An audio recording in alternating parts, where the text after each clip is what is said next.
ऐसा तो नहीं अजीत जी कि टीवीके का आना, एक्टर विजय का मजबूत होना, अगर 14 से 15% का वोट शेयर वो लेकर जा रहे हैं, क्योंकि दोनों डीएमके और एनडीए के गठबंधन में बहुत ज्यादा अंतर है, नहीं 1-2% का अंतर है, ऐसा तो नहीं इनके आने से कहीं ना कहीं नुकसान हो रहा है डीएमके को?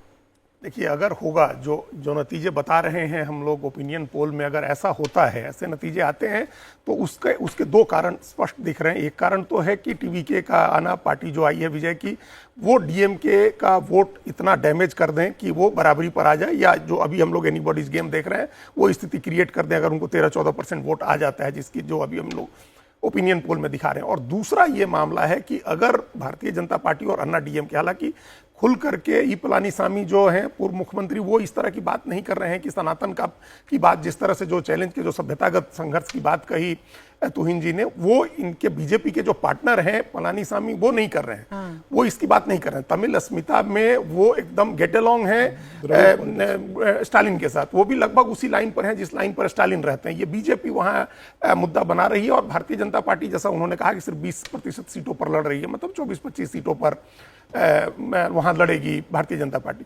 तो असली लड़ाई अन्ना डीएमके की है, और दोनों एक ही एजेंडे पर लड़ेंगे। वो द्रविड़ अस्मिता जो है, तमिल अस्मिता है, वो दोनों का ही मेन गेम होगा, मेन पॉलिटिकल जो प्लांक है वो दोनों का वही होगा। उसमें अभी डीएमके के जो एमके स्टालिन है, उनको थोड़ी बढ़त दिख रही है, थोड़ी क्या ज़्यादा बढ़त दिख रही है, क्योंकि तमिल अस्मिता को लेकर के, तमिल सब नेशनलिज्म को लेकर के उन्होंने जो स्टैंड लिया है वो ज़्यादा एग्रेसिव है, ज़्यादा स्ट्रांग है, और वो अपील करेगा वहाँ के लोगों को।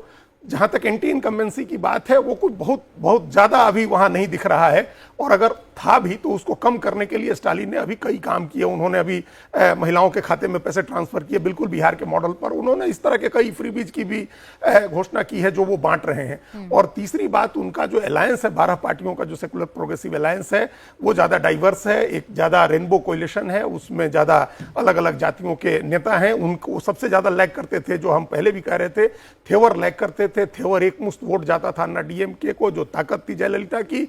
इस बार वो थेवर वोट के लिए वो पूर्व मुख्यमंत्री वो पनीर सेल्वम को अपने साथ ले आए हैं, और पनीर सेल्वम बड़े नेता हैं। जब पिछले लोकसभा चुनाव में, पिछले 19 में जब एक सीट जीती थी अन्ना डीएमके, तो वो अन्ना डीएमके में थे और उन्हीं का बेटा जीता था। तो वो बड़े नेता हैं पनीर सेल्वम, अपने इलाके में वो अच्छी मजबूत पकड़ रखते हैं। और थेवर वोट का जो लैग करता था डीएमके, इस बार उसने उसका भी बंदोबस्त किया है। और बाकी अभी उनकी सीट के बंटवारे का काम चल रहा है। इंडियन यूनियन मुस्लिम लीग के लोग भी सीटें मांग रहे हैं, सीपीएम के लोग भी ज्यादा सीटें मांग रहे हैं, सीपीआई भी ज्यादा सीटें मांग रही है। लेकिन हर तरह का बंदोबस्त इस बार स्टालिन की पार्टी ने किया हुआ है। तो एंटी इनकम्बेंसी को उन्होंने अपने फ्रीबीज से खत्म किया है। एक सोशल जो अलायंस उनको बनाना चाहिए था तमिलनाडु के हिसाब से, वो बनाया है।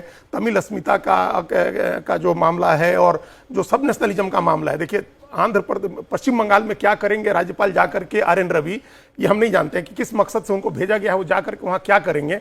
लेकिन अगर वो तमिलनाडु में थे तो एनडीए के प्रोस्पेक्ट को बहुत डैमेज कर रहे थे, चूंकि जो सब नेशनलिज्म था, तमिल अस्मिता थी, उस पर उनकी वजह से परेशानी हो रही थी, तो उनको हटाया गया। वहां से उनका हटना एनडीए बीजेपी को हो सकता है कि थोड़ा बहुत फायदा करे, लेकिन ऑलरेडी इतनी चीजें उसमें हो चुकी हैं उनके, जब जैसे वो तमिलनाडु का नाम ही बदलने चल पड़े थे। तो ये ऐसे तमाम मामलों पर एक तरह से जो एसपी है, सेकुलर प्रोग्रेसिव अलायंस है, वो हमको ज्यादा मजबूत दिख रहा है। ये अभी कंफर्टेबल स्टालिन ज्यादा नजर आ रहे हैं, और वो अपनी जितनी एंटी इनकम्बेंसी है उसको कहीं ना कहीं ध्वस्त करने की कोशिश भी कर रहे हैं, योजनाएं भी चला रहे हैं, जनता के बीच में भी जा रहे हैं।